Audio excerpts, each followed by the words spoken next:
So let's take a look at your capstone presentation and the rubric specifically for the capstone presentation. The thing to watch about the capstone presentation here, I'll break me right down to the bottom there, is the capstone presentation has to be fairly simple, has to be fairly well put together, and you want to make sure that all your components are considered. Like your introduction. Your introduction needs to be, as it says in the rubric, you can take a look at that in the assignment, it has to be really focused. If you look, there's two versions of the presentation. The one on the left, there's a very simple graphic. You know it's about whatever those lines are about. The one on the right is kind of about the entire encyclopedia with really obnoxious colors. I like this slide because I've seen it so many times. Death by PowerPoint. Please don't do that to people. Please give me something really focused. It's important. It's a good way to get about 8% or 12% of your pie going. You'll see in the lower left-hand corner, I'm going to keep this little pie going throughout the presentation. You'll see how your rubric puts it together.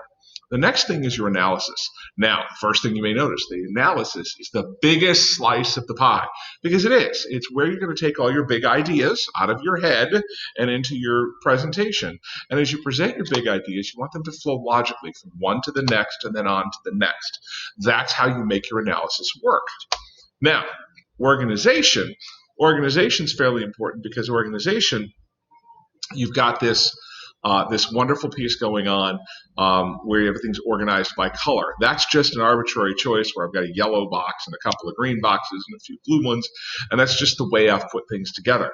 As long as yours has a sense of organization, people will follow it. It's when it's disorganized that people get lost. Then aesthetics. Aesthetics matter. And if you look at the pie chart again, you'll see that the aesthetics is a bigger piece of the pie than organization or introduction. It's almost as big as analysis. So it's not just how you organize and present your ideas and analyze them, but it's the way you present that to an audience. It matters. It matters a great deal. So make careful choices in terms of making it visually attractive and don't overwhelm people. When you're speaking to people, too, it's important that you be engaging. And I love the example of President Obama because whether you agree with his policies or not, you have to admit he was an exceptional orator and he really could engage a crowd. And that was something that was really quite remarkable. And you'll see from the orange pie that the speaking is an important piece. There really isn't a small piece of the pie, but you don't want to be like this guy in the corner. It's kind of like, I'm not sure what I need to say. So don't be like the guy on the right, be like the guy on the left.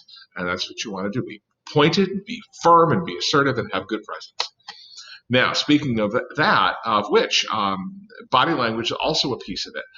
Body language is something where you have an open stance, a powerful stance, you're demonstrating charisma, you're fully engaged with your audience. As you can see, those are three examples on top. Someone who's fully engaged, and of course the people in the bottom right, clearly not engaged. So don't be like the people on the right. Be like the woman on the top who's fully engaged with her audience. And then there's two more pieces. One of them is your conclusion. Your conclusion becomes really important because your conclusion is that where you bring all of your different lines together in the center of your argument. You've been talking about all these different points, and this is where you hit the bullseye with all of them. And you'll see just as the lines of the shadows and the lines of the arrows all hit the same bullseye, you need to do that for your audience. Draw all of that to one single bullseye. And then the last thing, you're going to be have to answer some questions, and there are going to be questions there from your panel. There are going to be questions there from me, and it's going to be real important that you pose questions. So, or that you answer questions, I should say. So make sure that you're answering your questions. Now, you'll notice that in my speech, I made a couple of mistakes. I had to repeat myself a couple of times. That happened. There's some unexpected things in there. As long as you stay engaged and you have a smile on your face like her, as opposed to making it look like an interrogation. You don't have to be perfect in your speech. You just have to have evidence that you've practiced and that you're competent in your presentation so that people have a feeling of comfort talking with you about it. All of these come together in this large pie chart. Now, you're saying to yourself, gee, Mr. Tush, there's a lot of words there. In fact, there is 8 times 3 plus 2, so there's 26 words. I'm well under the 40 limit. And that's if you're counting all of the labels on the pie chart, which I kind of wanted to put in for you. You'll notice that the most important piece of it is the analysis. That's 24%. That some of the smaller ones are only 8%. But if you want an A on this, you can't let any of them go. If you want a B on this, you can't let more than one of them go. So you really do want to drill down and make sure that you've got all the pieces of the pie working for you. Be conscientious, practice, practice, practice. If you do it in practice, that's how you win on game day. So make sure you practice like you play. Good luck. I believe in you, and I believe we're going to get it done. Have fun.